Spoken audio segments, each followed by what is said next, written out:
This is Michael B. with another podcast. This would be the third in a series of 12. Again, I'm not a professional podcaster, and I see that there is some traffic on this website, and I appreciate that because I'm going to share information on a first-hand basis, unfortunately, on what these romance scams are and how they proliferate and the early cues, which we've already talked about. And now in this episode, I want to um, address some additional factors. Okay. And I'm going to call this one the escalation. And this is when grooming becomes emotional bonding. All right. So by the time a romance scam reaches escalation, it really does not feel like manipulation. It feels like love. In this episode, I'm going to explain how grooming turns into emotional bonding and why that transition is powerful, and to try and bring some understanding to just how strong that emotional contact is and that emotional bonding is between yourself and this person. And I want to apologize because I know that this sounds like just a male with a female person on the other end of this, the internet relationship. But I want to be clear that it it, it can go both ways, right? I've talked with a podcaster, April Helm. I don't know if you follow her, but we did a podcast together. Very professional. Really was impressed with her. But if I could share a little bit of her story briefly, her mother was giving money to a man that um, that they discovered was not who he said he was, and yet her mother continued to give this individual money, and they could not understand how that could happen, why their mother could understand that, or why her mother could understand that and still pay this individual money. But I'm going to hopefully dive into that a little bit and hopefully dive into the additional cues that you will see and how these operators, if you will, function, and how consistency becomes routine. And all of a sudden, there's an anchor, and they set hooks into your life that you just that are so difficult to break away from. And this doesn't really involve intellect. Okay. Now, I want to be careful with that because it does. But what you're going to find is that typically emotion and emotional responses, those love responses, will overcome, uh, intellectual responses. And I think, if you've ever had a teenager who's fallen in love or you've been in love, I mean, why are you walking in the rain when it's midnight and holding hands and it's 25 degrees out, right? You just normally don't do that. So love and emotion makes you do a lot of things, right? And so that's something that's really important to understand in these romance scams. Okay, so I want to talk a little bit about consistency becoming routine, and I just want to discuss that very briefly. But you're going to see an increase in the text messaging. Okay, you're going to get good night messages. You're going to get daily check-ins. Did you eat? How was your day? Oh, you haven't eaten yet? Oh, well, you need to take better care of yourself. How is your whatever ailment, or if you have anything going on? I knew you were sick, last week. Are you feeling better? It's just, it's going to be almost anything, but it's going to be, how are you? Um, Let me integrate myself into your life. Okay. And this is repetition, and it's going to build familiarity. And familiarity builds comfort, and comfort lowers skepticism. Okay. So routineness creates emotional safety. Now I want to take this a little bit deeper even, and go to what I call emotional exclusivity. All right. Um, you're going to start getting messages like, I've never felt like this before. You understand me in ways that nobody else does. And you may even at this point in time reciprocate. Okay. Because that's what it feels like. There hasn't been any arguments. Okay. You've talked about politics. You've talked about the economy. You've talked about everything. And there hasn't been any, it's your turn to go feed the baby. I can't get up. Or, we're going to have to watch our monthly expenses because the car needs new shocks, or whatever it is, right? I told you not to spend that money because we're short this month. All of the normal things that you might not even argue about, but just discuss with your significant other or your partner. You don't get any of that. It just does not exist. Okay. That's how they are becoming primary. Now, something in your head is going to flag. It's like, you know, no relationship is this perfect. I, I'm, I mean, how can it be? We don't argue. We don't fight. Um,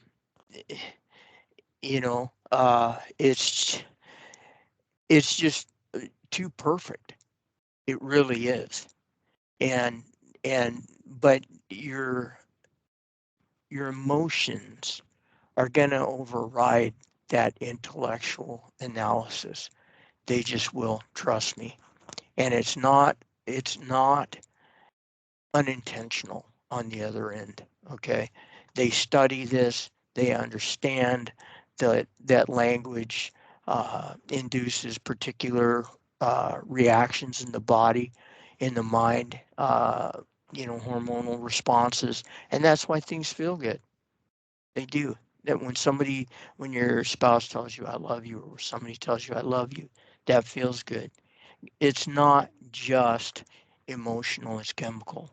All right. Now I'm not an expert in that field, so I just want to let you know that that's what's happening. That's why things feel good.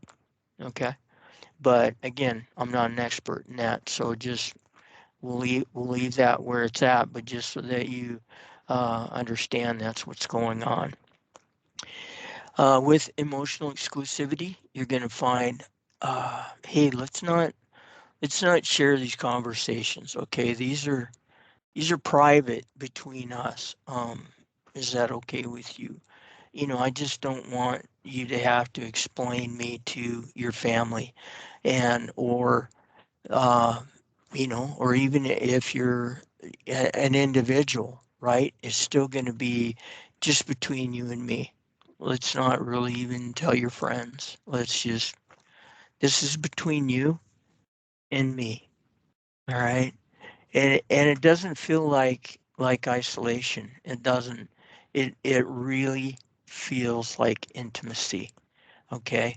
And as these relationships develop, intimacy is going to develop right along with it. And I can tell you right now, as I'm talking with you, and I hope that this resonates, You are being manipulated.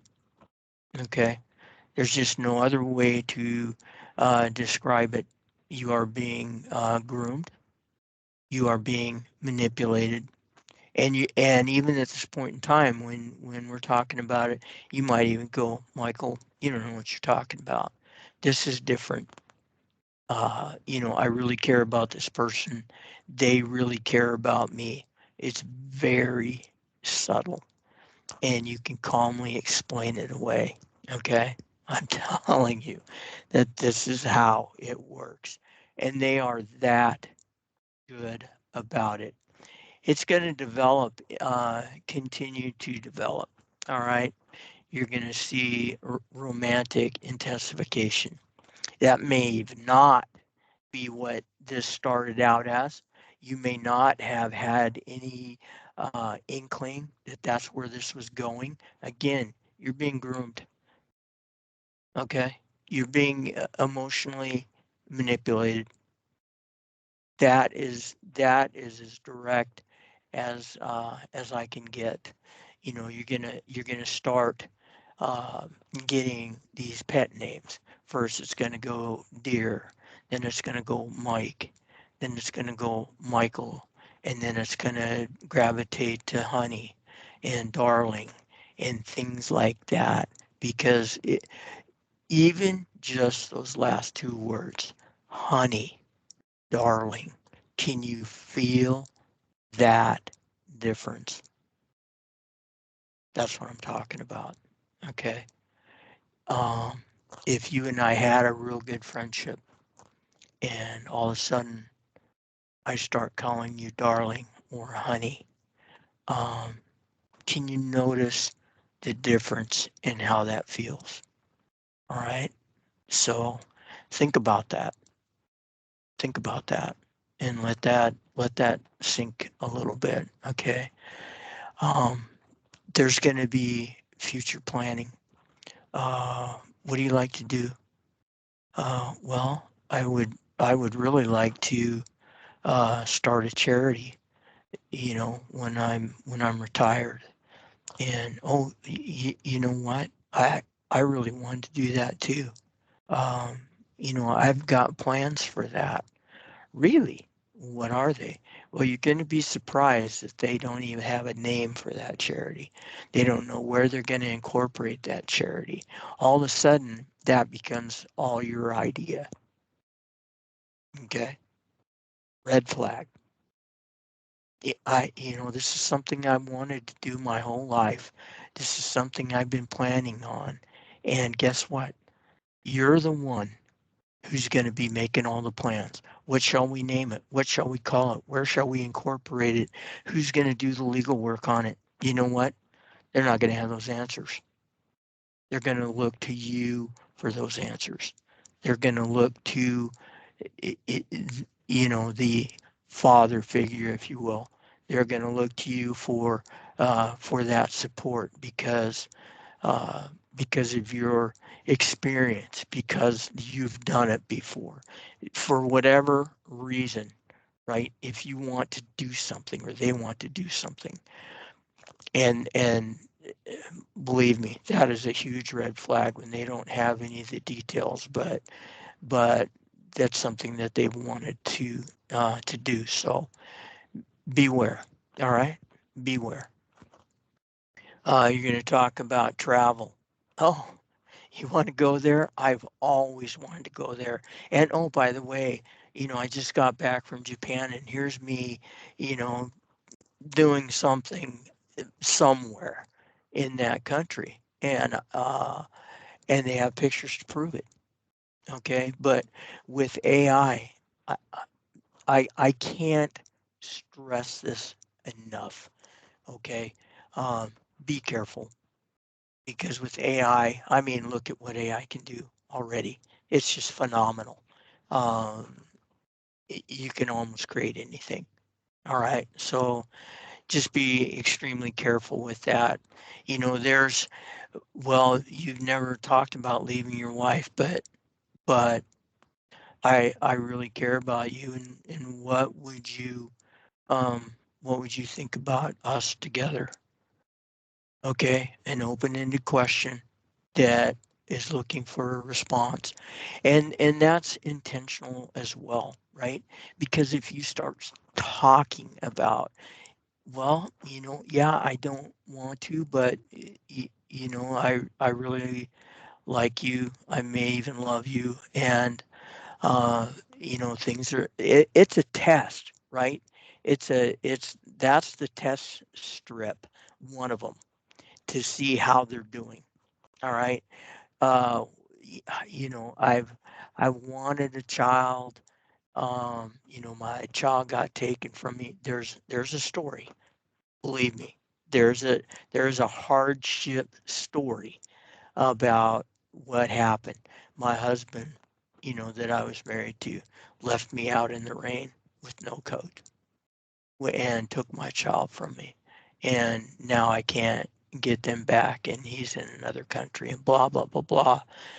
I am telling you, and because they will know at this point in time that, hey, Michael or you is a sensitive person. And it becomes, I would never leave you in the rain, ever. You wouldn't? No, of course I wouldn't.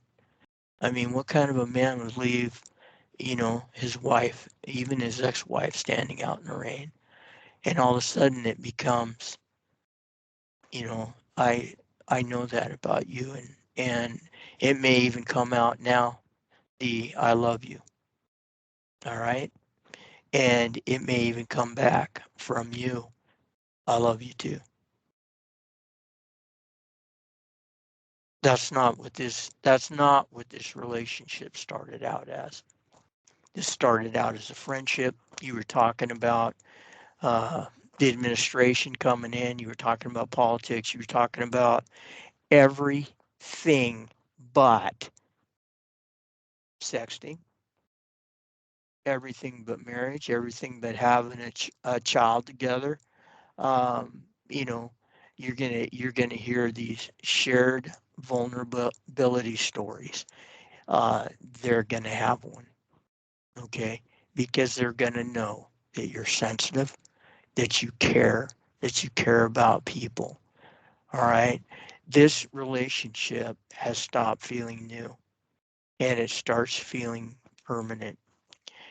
And this is where bonding solidifies. It truly does. Um, in my personal situation, and I've spoken to my significant other about this. It almost felt like I had two different spouses. One I'd never kissed before, never held, never wrapped my arms around, but I felt a closeness there, and there you will feel a closeness there that is phenomenally close to what you have with your significant other, and that is again intentional.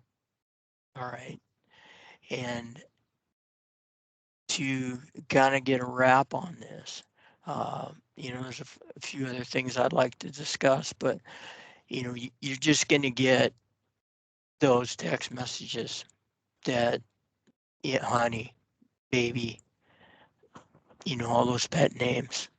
First thing in the morning, how'd you sleep? It's me. Did you miss me? The last message at night, good night. I love you. And you're going to respond back, good night. I love you too. All right. And you're going to climb in bed next to your spouse and you're going to go, what in the hell am I doing? I apologize, but that's what you're going to ask yourself. And you're going to get up in the morning and you're going to go, what am I doing? But the emotional dependency, the emotional bonding is so strong that you start communicating again, and you just lose that sense of what am I doing? You just try and figure out, how am I going to keep this going? And how am I going to evolve this back to a point where I can manage it, right? And still have my family, keep my family intact, and yet, find this person a suitable mate. Because you're great friends. You have friends that would that could bond with this person easily. I mean, you could match make. You just start thinking of all the different scenarios. But the one thing that you don't think about is deleting the messages, okay, blocking the person, which is the second step that you need to do, and then walking away. And that is the solution. And if you don't do that, I'm going to tell you right now, you're in serious danger. You're in danger of losing your house. You're in danger of losing everything that you've worked for the last umpteen years. You're in danger of losing your spouse and your family and all the things that are important to you. You're in danger of losing, the relationships that you've built over a lifetime, with colleagues. You don't want anybody to find out. You certainly don't want anybody at church to find out. You're just too embarrassed when all this comes out, okay? And you think about these things a little bit, but again, this relationship is just so strong. All right. And that's why a lot of people don't really understand, like from the outside looking in, their families. How could you do this? I mean, from a purely intellectual standpoint, and even when this is all over and you're tallying up the devastation, which believe me is severe, um, you,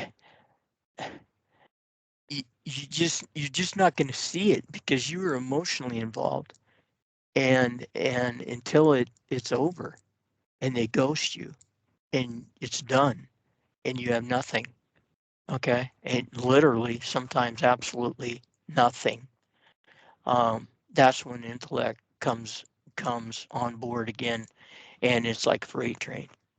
What was I thinking? What was I doing? I can't believe I wrote that. But it's all there on Telegram or WhatsApp or whatever you move to for privacy. Okay. That's just how strong these relationships become. And again, if you don't hit those 3 steps, if you don't just hit delete on that first message, that message that says, "Hi, I liked your post." Hi, it's me. Oh, I thought this was Roger. This is Michael. Oh, you sound nice.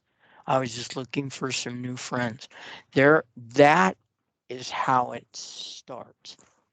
So innocuous. It's ridiculously non-intrusive.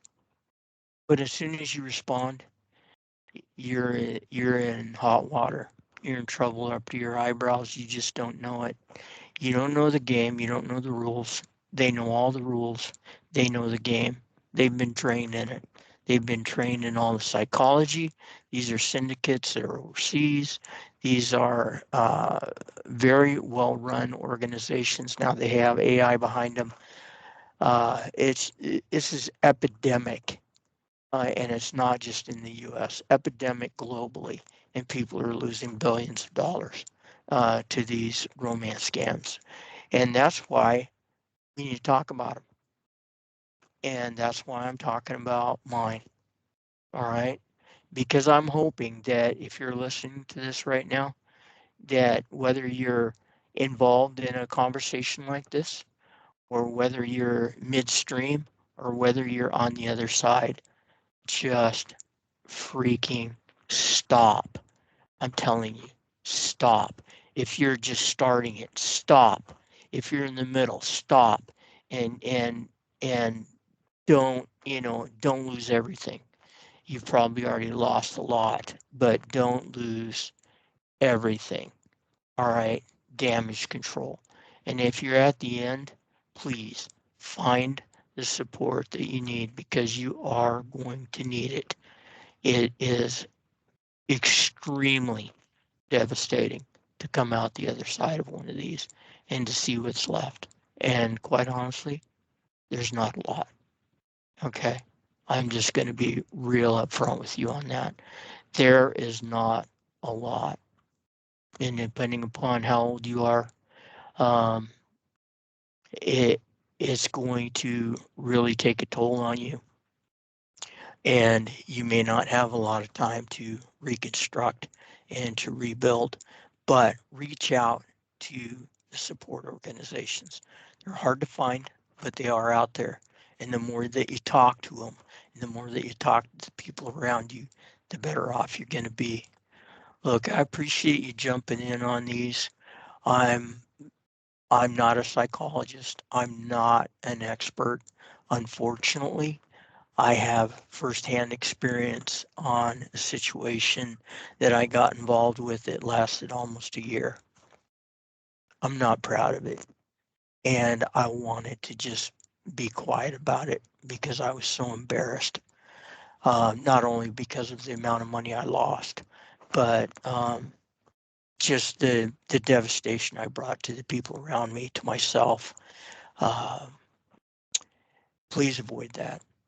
Please avoid that for yourself. All right, for your family. And I appreciate you tapping into these. I hope that you will share this information. I hope that you will talk about it because it's not talked about it. It's not talked about. Again, people feel secure in the knowledge that they have, just like I did. I'm immune to that. That's not going to happen to me, but it does. It's happening to everybody around you. You'll be surprised at the people who go, you know what? um, that happened to me, or they have a story. You would just be amazed at how many people ping you on the side and they go, you know what, that happened to my dad, or that happened to my mom, or hey, that happened to my brother or sister. You just cannot imagine. Anyway, again, I appreciate your time. I hope that this was worth it. I will continue these podcasts and hopefully, again, you'll share them and learn from them. And if you have any comments or concerns, please let me know what those are and I'll adjust accordingly. I appreciate it. Thank you so much.